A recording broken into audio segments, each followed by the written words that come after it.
Yo, what's up YouTube? Today I'm going to be showing you how the GMK Laser Keycap set fits on the Steelseries Apex Pro TKL. While they look really clean on this board, they're unfortunately not going to be a good option for most people out there. I'll go over my reasons why with the type test and some Fortnite gameplay.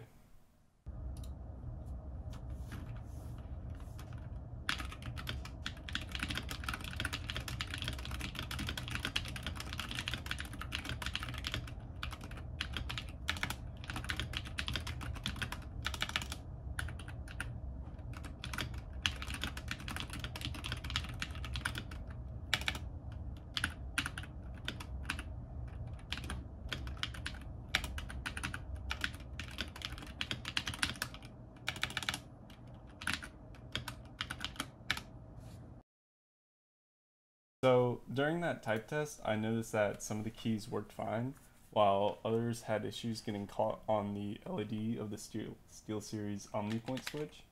While you can use some keys fine no matter where you press on the keycap, the E key has some serious issues and makes a snapping noise when you press it a certain way. So the keyboard's still usable, but it's not really a good choice of keycaps for typing or gaming.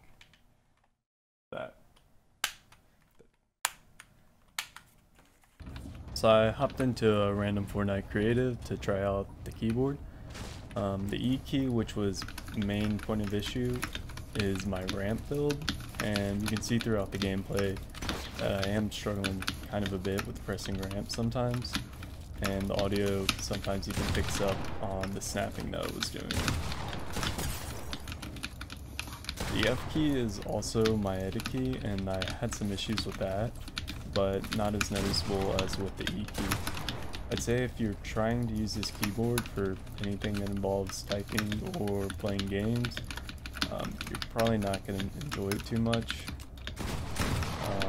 There's other options out there like HyperX and Matrix keycaps, which seem to not have the same issue, but I've also tried out a set of tie-how keycaps, and those had even worse problems. The keys would stick down sometimes and pretty much weren't usable at all in certain keys.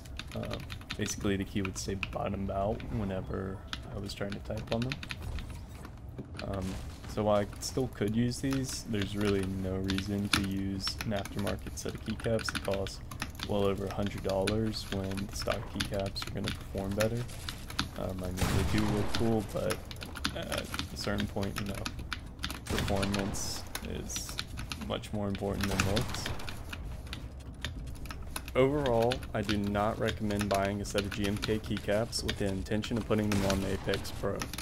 Unless you're putting the keyboard on a shelf and using it for display purposes only, there's no reason to buy them for this keyboard.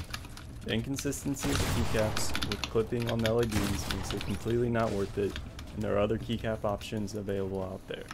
Unless you have another keyboard or two or three, if you're someone like myself, there is no reason to spend $100+ on a set of GMK keycaps that aren't going to work on your keyboard.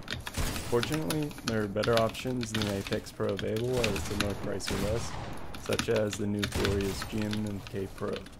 From the standpoint of customization, there are plenty of boards that offer better features and a better value.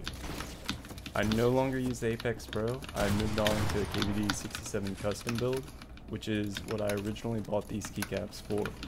The next video like this will be on that keyboard.